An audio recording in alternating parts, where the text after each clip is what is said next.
Bienvenidos a este espacio digital en el que encontrarán conocimientos prácticos y nuevas oportunidades de negocios. Bienvenidos al podcast de Más Negocios, el único programa para empresarios, directivos y emprendedores apasionados por los negocios. Señoras y señores, con ustedes su anfitrión, mentor de ejecutivos y conferencista internacional, Miguel Furque. Bienvenidos, emprendedores de alto impacto, a este espacio digital. Hoy quiero compartirles en esta seguidilla de temas que tienen que ver con estrategias de personas o estrategias de recursos humanos, especialmente lo que tiene que ver con retribuciones o las políticas o estrategias de retribuciones en la empresa. Así que para los que están por primera vez en este lugar escuchándome, mi nombre es Miguel Furque, soy mentor de ejecutivos y emprendedores y los ayudo a desarrollarse y a concretar ideas o estrategias de negocio. Pero bueno, vamos a lo que les contaba que traje para hoy, que es lo relacionado con estrategias de retribuciones en el mundo de las personas. Cuando hablo de retribuciones, me estoy refiriendo a una retribución desde dos puntos de vista o de doble cara. Por un lado, una retribución económica y por otro lado, a una retribución emocional. En el mundo actual debemos mirar con integralidad este aspecto que tiene que ver con las recompensas. Cuando una persona se mantiene trabajando en una organización, está compensada o se siente compensada desde dos aspectos, el económico y el emocional. Cuando esa balanza entre económico y emocional y el esfuerzo que el empleado hace para mantenerse en la organización se descompensa, lo más probable es que esa persona empiece a buscar trabajo con trabajo, o sea, mientras está trabajando. Que la verdad es algo que no nos conviene claramente en el mundo de las empresas. Cuando hablo de retribución emocional, me estoy refiriendo a aquellos aspectos que implican un reconocimiento, una recompensa, que no están medidos en dinero. Entonces, que básicamente son aquellos que apuntan a generar un bienestar de esa persona en el puesto de trabajo, que apuntan a lograr una felicidad organizacional a partir del bienestar de cada uno de los miembros. Por ejemplo, voy a citar algunos ejemplos de elementos o de aspectos que tienden a mejorar el bienestar de las personas en las empresas. Uno de ellos, por ejemplo, es la calidad del espacio físico en el que se desarrolla esa persona, en el que lleva adelante su tarea. Y no solo digo al espacio físico directo, sino al indirecto también. O sea, las áreas comunes que comparte con el resto de sus compañeros, como pueden ser los baños, pueden ser los comedores, el office, etcétera, etcétera. Así que cuando hablo de espacios físicos me refiero a la calidad y a la calidez, sobre todo de ese espacio físico. El segundo aspecto que apunta mucho al bienestar es la calidad del trato que recibe en general y que está permitido dentro de la organización. El trato tiene que ver con el buen trato en el que se desenvuelva la organización, obviamente apuntando al buen trato, porque el maltrato no estaría dentro de lo que sugeriría que tuvieran en la organización actual, sobre todo con una irrupción tan grande como la que tenemos hoy de la generación de los millennials, que básicamente son personas muy hedonistas, que valoran, entre otras cosas, aquello que les genera satisfacción, y justamente el maltrato no genera eso, con lo cual van a tener mucha rotación si entran en esa zona de gestión en la cual el autoritarismo es un fenómeno permitido.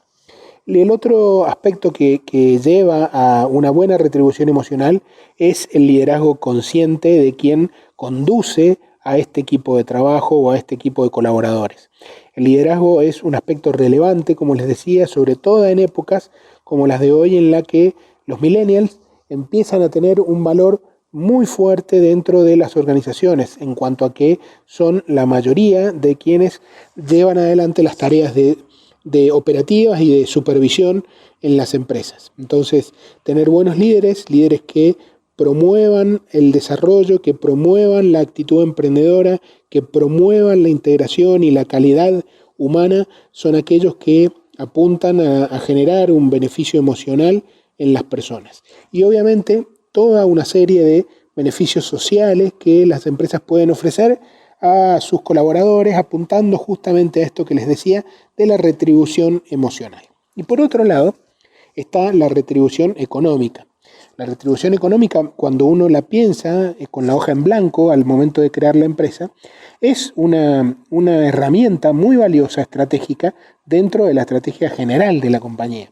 O sea, cuando uno piensa en una empresa, si se trata de una empresa que la quiere establecer como una empresa innovadora, creativa, en crecimiento, con una buena cultura, orientada hacia el cliente, y decide por otro lado pagar salarios por debajo del promedio del mercado, claramente está cometiendo una incongruencia. O sea que la política salarial y la estrategia de sueldos en términos generales debe contribuir con la estrategia del negocio.